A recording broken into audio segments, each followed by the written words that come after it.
Hello friends केने আছে আপোনালোক সঞ্জু ব্লগৰ অন্য এটা ভিডিঅ'লৈ স্বাগতম জনাইছোঁ। এয়া মই অকমান ডক্টৰ হলে যাবলগীয়া হ'ল, তাৰপিছতে বোলো কিবা এটা খাই যাম বুলি সোমালোঁ ৰেষ্টুৰেণ্ট এখনত। আজিকালি ৰেষ্টুৰেণ্টবিলাক মাত্ৰ কিছুমান খানা যে ইমান বেয়া দিয়ে। চাওকচোন, মইতো বাৰু ভেজ খাওঁ, ভেজ খাবলৈ মানে আৰু ইয়াত কোনো দেখিবলৈহে ধুনীয়া, খাবলৈ যে একদম আৰু নক'ব। তাৰপিছতে আহোঁতে আৰু বোলো ইডলি আৰু ধোচা পেকিং কৰি বোলো লৈ যাওঁ, ঘৰতে চবেই আৰু খামগৈ। ইমানেই ভোক লাগি আহিছে মানে, আকৌ আহি ভাত বনাই খাবলৈ আৰু মন নাই।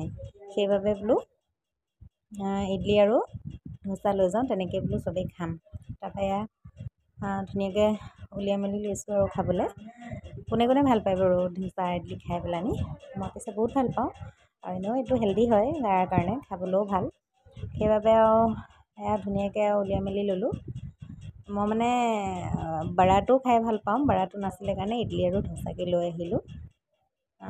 তাৰপিছতে আনি পেলানি এয়া সকলোখিনি আৰু মানে ৱেইটিং কৰি আছে, কাৰ ভাগত কি পৰিব। তাৰপিছতে ধোচাকেইটা মানে মই তাত লগালগ খাবলৈ বেছি ভাল লাগে, তথাপিও আৰু অনাৰ পিছত টেষ্টটো খাবলৈ অকণ বেলেগ হৈ যায়। এয়া এতিয়া আমি খাইছোঁ আৰু দেই। তাৰপিছতে আমাৰ ইয়াত টিকলু এটা গা পা ধুই পেলানি মানে ঠাণ্ডা লাগিছে, গাৰুটোতে ধুনীয়াকৈ বহি লৈছে, মানে মোক আপত্তি দিছে, মানে মৰম কৰি থাকিবলৈ লাগে তাক, নহ'লে মানে উঠি দিছে। বোলো নাই।